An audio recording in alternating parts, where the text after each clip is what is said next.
Sup nerds? Welcome back to my channel, guys. I am so excited for today's video. As you guys saw by the title, we'll be talking about books I expected to hate. We're talking hate. Not like kind of, no. I expected to hate these and I ended up loving them. I have 15 books here. I am so excited about it. First, if you guys like talking about books, if you guys like,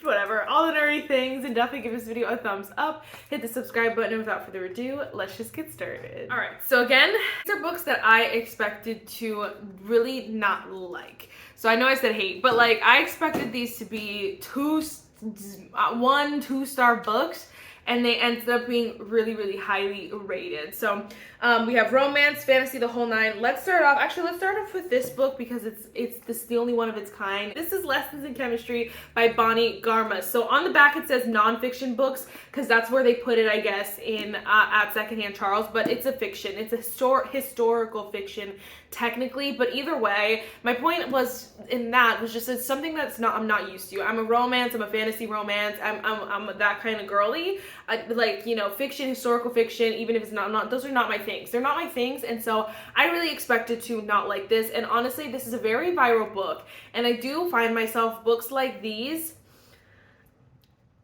that are viral. I honestly, a lot of the time I'm like, yeah, people are just being dramatic. Like I feel like I start to doubt it more the more people who are talking about it and loving it. I'm like, surely it's not that good. And so I really expected to hate this, again, especially because it's out of my comfort zone.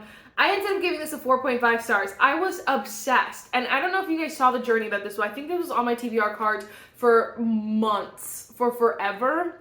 I could not bring myself to read it because I was like, no, I know I'm not gonna like it, and so I don't want to be the one person who doesn't like this book, blah, blah, blah, blah, blah. Well, we ended up freaking obsessed. I love this book so much. I was very impressed, and so I definitely would reread this in the future.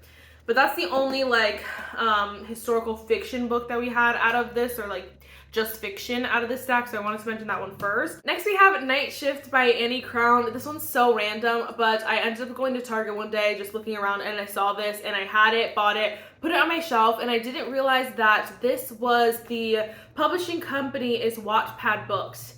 Now, I don't know much about publishing companies, how that works, all that stuff, but like, you guys know all the things people say about Wattpad Books. They're like, oh, it's such a Wattpaddy book, and like, you know, like, whatever. And so I got really scared. I got really scared that I was gonna hate this and it was just gonna be corny, cheesy, and like whatever kind of crap. YA, like, not even making that face on YA. I like a lot of YA books, but sometimes they're tragic. They're not the best. And so I just for sure was like, I'm gonna hate this. For sure. But I freaking ended up being obsessed with this book. It's like college, obviously basketball player, but she's like the nerdy, like studious, whatever. And of course I think he needs help with a paper, something like that. And so you can see where that leads. It just ends up being so cute. This one is though open door, so don't let the like, you know, fun cover fool you. There's some stuff in here. Yeah. When a college bookworm and the campus basketball star share a sexy encounter in the library stacks, things get complicated. Okay, these two we'll do back to back, but I'm counting them as separate books. We have All Roads Lead Here by Mariana Zapata. I don't know why every book I go in with Mariana Zapata, I just expect to hate. And the thing that's crazy is that before I read this book, the other book is also Mariana Zapata. Wait for it. Before these two books, I was at like a 50-50. There was 2 books by Mariana Zapata that I hated, 2 books I loved. And I don't know why, I just expect to hate them though after that. And I was like, what the heck? So I think actually I read Wait For It first, and I loved it. Here's the thing. I say I'm not a slow burn girly. I'm not a Mariana Zapata slow burn girly, because there's slow burn and then there's Mariana Zapata slow burn when it's like, this is what you get. You know what I mean? And so that's just not my thing, but I somehow was like, okay, we're gonna try this one, let's just do it. And I ended up freaking loving this one. Both of these have single parent kind of, well, tropes in them. I think one is like the single, she's like the single, she's single guardian, I should say, and then he's the single dad. But they just ended up being so good. And so I noticed like when it's like slow burn, I really love like an added trope like that where it's still like something to look forward to, something to expect, instead of like just waiting for the romance for 700 pages. And so I expected to hate both of these, I ain't gonna lie. And I ended up being so freaking obsessed. So obsessed that like I bought this for $7. I think it was like less than $10. And I was like, the Pango seller who sold this to me didn't know what gold she had. She didn't know what the gold she had because these covers are different now and they're so ugly. So the indie copies were going, they weren't too expensive. They were like $20, $30, but I got this for less than $10. I said, I'm sorry, girl, but I wanted it. And so I just, yeah, so bomb, so good. You need to read, so please read them. So now I'm a little bit better about Mari and Spata. I don't just go into them expecting to hate them anymore, which is good. That's the idea here, you know, like that I'm learning from my mistakes. They still, like her, I think the new one is a fantasy. That one still makes me a little bit nervous, but I'm a lot more excited about it. I'm so sorry, my hand, I was filming a makeup video and so my hand is all covered in blush. Sorry. So anyway, I'm more excited about that one and a little bit less nervous now that I have. Now I'm at like 4 books from Marissa spots I love, 2 that I hate, way better percentage, you know what I mean? All right, so then we have Throttled by Lauren Asher. This is the Dirty Air series. I finally just finished off this series, but I have to say, like this, I did not expect to love this book the way that I did. I really thought that I was gonna hate it with the rest of the world. I just feel like this series is so pooped on by people. Like I feel like people are, I hate this book. I'm not gonna lie. And not even like hate the book specifically. I just feel like it's always negative when people are talking about this series. And so going into book 1, I was like, surely this is gonna be horrible. Surely it's gonna be bad. I think I gave this book 5 stars. I think I gave it 5 stars, if not really close to 5 stars, because I loved it so much. But I kid you not, I went into it with the least amount of expectations. I said, it's okay, we just gotta get through it. And if we hate this one, we won't continue the series. But I ended up loving it, finished the series. Book 4 is my favorite out of the series, I will say, but that one I had high hopes for because I heard a lot of people who love that book. So that one I didn't expect to hate. I expected it to be good. This one I expected it to be tragic. I'm not gonna lie. I expected some, like, I just expected it to have like a lot of plot holes, like just to be super corny, cheesy, like whatever. I didn't feel like that. And there may be plot holes and there may be like things that are, you know, like not the best written, but I loved it anyway. I loved it in spite of its flaws. Despite its flaws, that's the word. Despite its flaws. And so I obsessed, love this book. And I feel like this is, just read the duology. Just read it as a duology. Read Throttled, then read Redeemed, and you will be good and golden. Perfect. Book 2 is not bad either.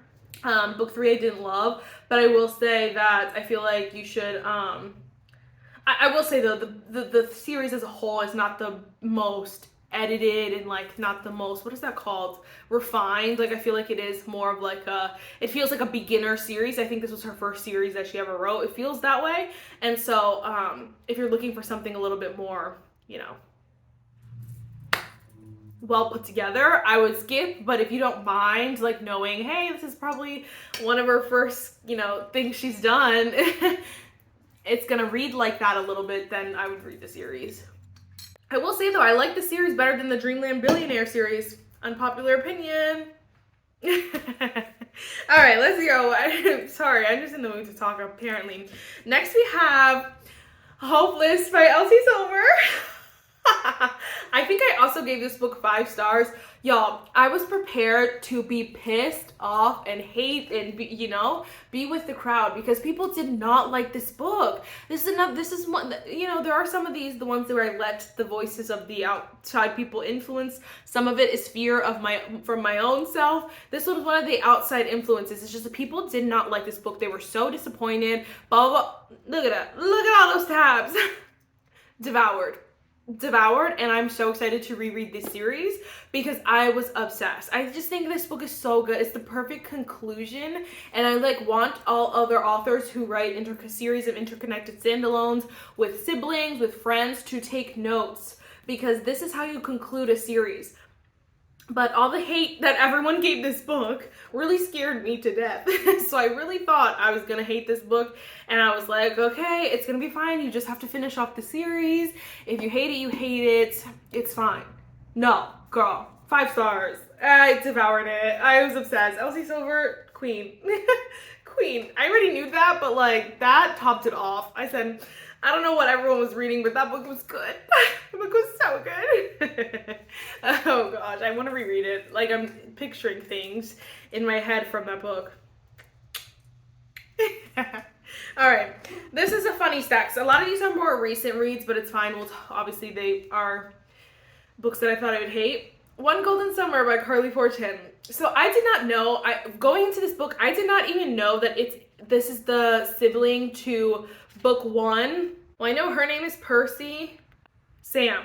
So I didn't know Percy. So Every Summer After book 1 was the one book that I read by Carly Fortune, and I said, I DNF'd it like halfway. I said, absolutely the freak not. The trope that's in there, I don't want it. I don't want it. I have never read anything since that with that trope in it, and I don't love that for anyone.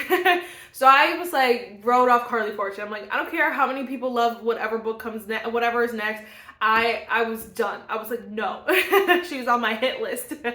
And then my book club, the girls, and we ended up choosing this one as a book club. One of the girls put it as an option. We chose this, and I was like, you know what? Let me just try it. I didn't realize that these were the brothers. So Sam from that book, Every Summer After, is the brother to Charlie, One Golden Summer. I know I was probably living under a rock, but like, can you blame me? No. So I was really like set up to hate this book. I was like, listen, if I'm gonna go in here to book club and be the only one who hates this book, I'm not even mad about it. I don't even mind because I did not love that book. And so I know I shouldn't have gone into this book with that bias, because it's a different book, different tropes, the whole 9. And I was proven severely wrong. I think I ended up giving this 4.5. This book was so good. It was so good. I could see why so many people are obsessed with this book. It just like it's just literally One Golden Summer. If you want to read a book that makes you feel like you're living One Golden Summer, read this book. Like, I know there are a lot of summer books that are whatever, they're summer's in the title, or like they come out during the summer. This one really just fully encompasses, I guess that's the word, what a freaking fun summer should be like. And I loved that. It felt like just refreshing to read, just a fresh summer book. Like, you knew that the cool thing about this is it does go by dates. So basically this is from like June to August. And I love that, the summer months, she's living in the summer, and I think she's like 30 something, this main character, if I can remember correctly. I don't remember how quite old they were.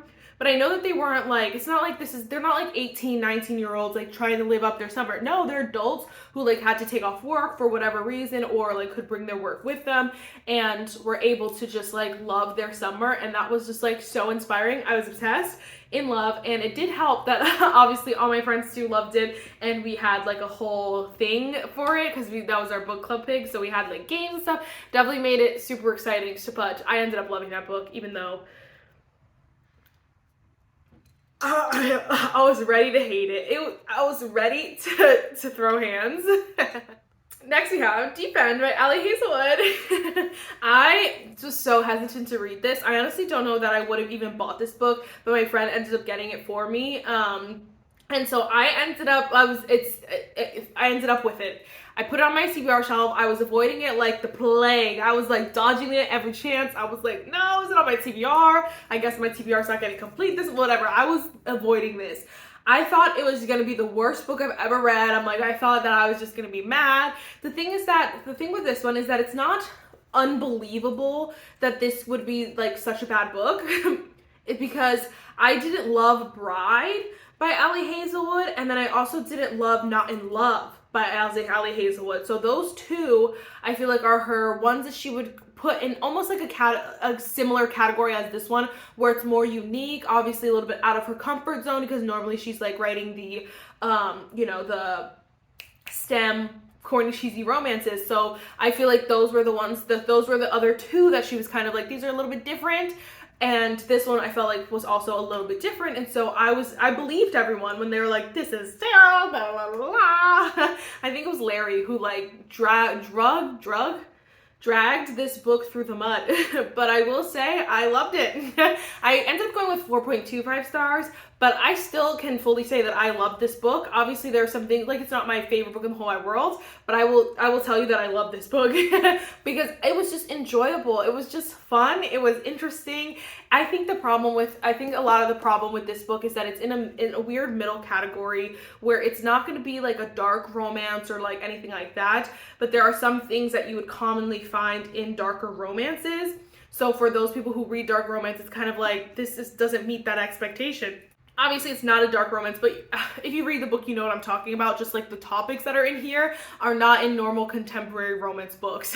They're usually in the darker ones. And so that's why I feel like people reading this is like, but that's why I feel like the other side of it too is that people who were expecting a Joe Schmo contemporary romance were like, what is this? What is this? This is a lot. And so I felt like there was like this weird middle people who I feel like the people who will probably like this the most are probably similar to me, where I read dark romance, I read contemporary romance, I love it. I love when they merge. I love, yeah, like devoured. So I definitely think people would enjoy this, just if you know what you're getting yourself into. That was the other thing I noticed. I didn't see a what is that called? A content warnings, and that kind of bothered me because I'm like, girl, that's probably why people are like so like hello, because there's no content warnings, and that would have been nice. Oh, I guess it says One's Giving. This one might be my favorite I've ever written, and I'm so happy it's out of this world. Before you dive in, I want you to know that this work contains consensual and negotiated explorations of king, in particular of power exchange. If you read it, I hope you enjoy the experience. I guess it's kind of like a warning in a sense, but I just would have liked a more content warnings. Again, not for me specifically, but I just, because I didn't mind, but I feel like that would, I think, help a lot of people who are reading it to be able to see what they're getting into. The book that inspired this video, y'all. Miss Rewind It Back by Liz Tomford. Again, Liz Tomfordy, I'm not 100% sure, but again, I did do this video way back when, so technically whatever, but this reminded me like, oh my gosh, I could refilm that video or do like an updated version of that video. I thought I was gonna hate this, and I'm not gonna lie, I talked a lot of crap about this. I was like, why are we putting Rio last? Like, how can Rio follow Ryan, Kai, and then Isaiah? And you think Rio can go next? But I will say, she did something with it. So much so that I loved this book. I gave it 4.5 stars, but I really enjoyed it. I think it was smart. And I know that feels like I had the, what is that called? My pride, and it needs to shove down a little bit. I will tell you that I was wrong. I was wrong because this was a genius move. This is second chance romance, so it feels like you don't need too much, like, there is a lot of development between the characters. You just don't need as much as like two strangers who are meeting each other. So I appreciate that. I thought it was, again, smart, so that we had time to like see Kai again, and to see Isaiah, and to see Ryan, and to see Indy, and to see all the characters, you know, Murphy and all of them. And so, Murphy? Why did that sound wrong? I don't know, but whatever. We had time to see all the characters, to go to freaking family dinners and just like to all those things, and I thought that was just so genius. I ended up loving this. I think it was a great conclusion to the series. I'm gonna give this 4.5, so it's not the highest rated in the series by any means, but I still loved it a lot, especially because I loved it even though it was a conclusion to a series, which normally kills me, but that was great. This one I had talked about a couple months ago a lot because oh my gosh, this is another one where the author, for me, just is not my favorite. I read the Love Light Farm series. I think I read 2 books out of that. It's just not my favorite. People were loving it. I'm like, I don't know what to love about this. I just was not obsessed. And I know that it wasn't the content. It wasn't like it wasn't the tropes or anything like that. It was just the writing style. I felt like, in my opinion, it was just like not hitting me in the soul. I didn't feel connected to the characters. So when this book came out, I was like, I don't know. Like, I think it's just like, you know, her writing style, maybe what it is, that's what in my brain it was. I was like, that was my biggest hesitation. So I was like, if I get it, I'm probably just gonna hate it, just like the other books. So like, you know, whatever. But it was book of the month book, so I was like, you know what, let me just do it. I think there was another book that there was another book that I wanted to add on with this one, so I needed to pick a main book, so I ended up doing it, even though I really didn't want to. And if I didn't need that second book, I probably wouldn't have got this one. Let's be so real. But again, I don't know if I said this is first time caller. I loved this book. I've talked about it so much since I read it. It is so good. It was fun. It was just unique. It was very it had me kicking, squealing, kicking my feet, just all the fun things. And I was really genuinely surprised about that because I was not expecting that at all. At all. I was not expecting that. Don't you worry, we got 5 more. But yeah. All right, let's jump into these fantasies. I don't know, you can kind of see her. Tower of Dawn by Sarah J. Maas. Look at that. I cannot believe, sometimes not gonna lie, I mean, for everyone who read this series, I cannot believe we did that, because to tandem read, that's like 1,200 pages, if not, no, had to have been more, because these books are like, okay, this is like 650. Whatever, 650 pages, like that's like, you probably read like 1,400 pages between this one and the other, like tandem reading them. But this was one that I just heard a lot of crap about, and I know people have their gripe with Kale, and I've went on this rant before. Don't come for my man. Yes, I love my favorite. I was thinking, I was like, what is my favorite character? Aelin is definitely my favorite. I love Rowan with all my heart. I'm honestly a Lorcan and not Lysandra, and a lead girly. I'm a fan, and I actually loved a lead. I loved all of them. Adian, Lysandra, like no one made me mad. Manon, Dorian, my soul, love. But I also love Kale. Like it's not like he's not last or anything. I loved Kale and I loved Homegirl. Irene, yes, their love story, so sweet. I loved this book, devoured it. And so I was not, yes, it was annoying going back and forth. I wish that, and hopefully Sarah J. Maas does that, just has someone record the audiobooks, but does them together. She should record a duo, a tandem read audiobook, so that it just feels like one long book instead of like going back and forth. But either way, I really enjoyed this. And so I do think you might like this less if you read Empire of Storms and then read this one. But if you tandem read them, it just, again, feels like one long book. And there's no reason to hate on my characters, okay? Please don't hate on my people, because they're so good. And I really thought I was going to hate this. I honestly gave every other book besides, what is it called? Besides the Throne of Glass book, 5 stars. So I was like, oh no, what is gonna happen? No, don't let them, sorry, don't let them make you think that this is not a good book. It's so good. Enjoy it. Let yourself, that's the thing. Sometimes we have to let ourselves go against the grain, and that's okay. That's okay. Another one. I'm against the grain. This is Powerful by Lauren Roberts. Unpopular opinion, this is better than Powerless. I would read this story time and time again. This book runs circles around the Powerless book. That book was, to me, wait, actually, we're not talking about that right now. This book was so good. My heart just felt attached instantly, and that's what I love when I feel like the characters are my friends. Like I feel like they're mine. When I feel like they belong to me, that's what I want from a book, and this did that. It had its chokehold on me, and I was broken. I was broken. And so I'm not gonna say too much more, because obviously read this book, but it is so good, and I think they were done a disservice. Lauren Roberts, they needed better than this book. They needed better than this.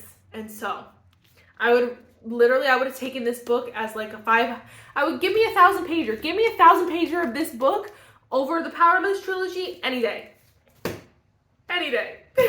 I know, unpopular opinion. Oh, this next is Victoria Avers. This is supposed to be Red Queen, but I let my friend borrow it because I love this book so much. But again, this is another one that sat on my TBR card for so long. I thought I was going to hate this bad. there's very few YA fantasy romance series that I love. And so I thought this was just gonna be like one of the same old molds, just like the basic, you know, common thing. And it is this to an extent, it is like it's very predictable. Like you can guess. I don't know though, because some of these plot twists I said, whoa, I was like caught off guard. So I won't say it's super predictable, but I will say it's very like, you know, you can expect a lot of the things like when you start reading. But I will say, like, first of all, this came out before Powerless. So Powerless copied the Red Queen. Hello? Hello? And so I was like baffled that like, you know, people like that too. Whatever. We're not talking about that. I have to like remind myself.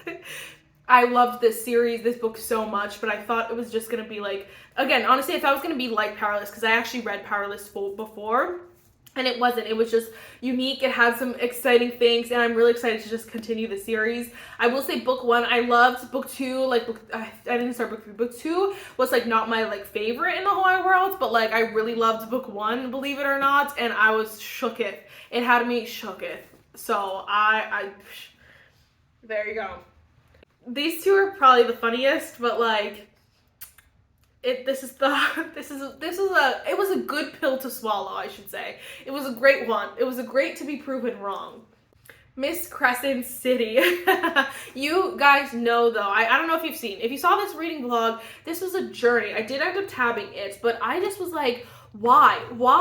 First of all, I don't read a lot of, I don't know if is it dystopian? I don't know, when the characters, it's fantasy, but in like the real world. So they have like cell phones, microwaves, TVs, like they have all the normal stuff, but like it's also fantasy. So there are like fae and I think wolves and like, you know, random things like that. I don't read a lot of books. Like this is the only one I think I've ever read like that. And I was just like, I don't know. Also, why does this book need to be this long? Like there had to be no reason for it. I was ready to hate this book. Like, truly hate it. And I ended up loving it. Honestly, I was trying, this is the crazy thing, I tried so hard to like not just like give in and give it a 5-star, and then we get to the ending and I'm like 5 stars, because I was again obsessed, addicted. I love the characters. I will say, I will back that, I feel like this could have just been a standalone. The story in itself is like so exciting, and like, but I feel like, you know, I don't need anything to come next, although the ending does leave kind of like a, oh, like, you know, like blah blah blah blah, we're not finished yet kind of thing. But I don't think it needed that, but whatever, I digress. I thought I was gonna hate this and I ended up being obsessed. I mean, like, and that's the thing, after I finished it, I was like, Marissa, why did you think you would hate that? This is Sarah J Maas. I don't think I've hated any of her books, none. I even love A Court of Silver Flames more than the average Joe. A Court of Silver Flames? Yeah, Nesta, and Cassian. Obsessed with that book, just so we're clear. But I knew I was going to be obsessed with that book. I didn't think I was going to hate it. Okay, last but not least, we have Zodiac Academy. I'm currently reading, can you believe this? I'm currently listening to book 6. I think it's book 6, let me check. Yeah, Fated Throne, I think that's book 6. I'm currently that far into this. I thought I was gonna hate this so bad. People are like, it's bully romance, and we're just like, yeah, how fun, and like everyone's just like on board with this, and I'm like, are we psycho? I haven't read too many bully romances things. I just am like, I'm very picky about my enemies to lovers books, because I'm like, sometimes people are just too mean. I'm like, this is just not cute. Like, don't be so rude, because that's way too far. And so that gets me with some enemies to lovers. So I'm like, no, this is a bully romance. So you're supposed to be mean? You're gonna be a bully? And I'm supposed to love you? I was like, no. And I ended up loving this. And I honestly love this more than the average Joe. Because most people for book 1 are like, from what I've heard, a lot of people are like, just get past book 1, it gets better. I gave this 5 stars. I loved book 1, and I liked book 1 better than I liked book 2. Actually, I don't think I gave this 5 stars. I think I gave it like 4.5 stars or something like that. Because I think book number 3 is the only 5-star. Let me check. Yeah, I gave this 4.5 stars. Sorry, but either way, that's insane compared to what I thought I was gonna give this. I thought she was gonna get no stars, because I was like, I was getting ready to like have all the arguments with nobody at all, like just in my head, and be like, and just be like, you're like, yeah, this is why bully romance is stupid, and why do we think this is blah, blah, blah, blah. But no, I was suckered in, and I said, oh, I love this so very much. So, yeah, that's saying a lot. Alright guys, I know this is a longer video. It's just like when I talk about books that I love, it just gets me going. And so hopefully you do not mind, but let me know what books you expected to hate but ended up loving. Moral of the story is, yes, I need to just stop going in with such low expectations sometimes.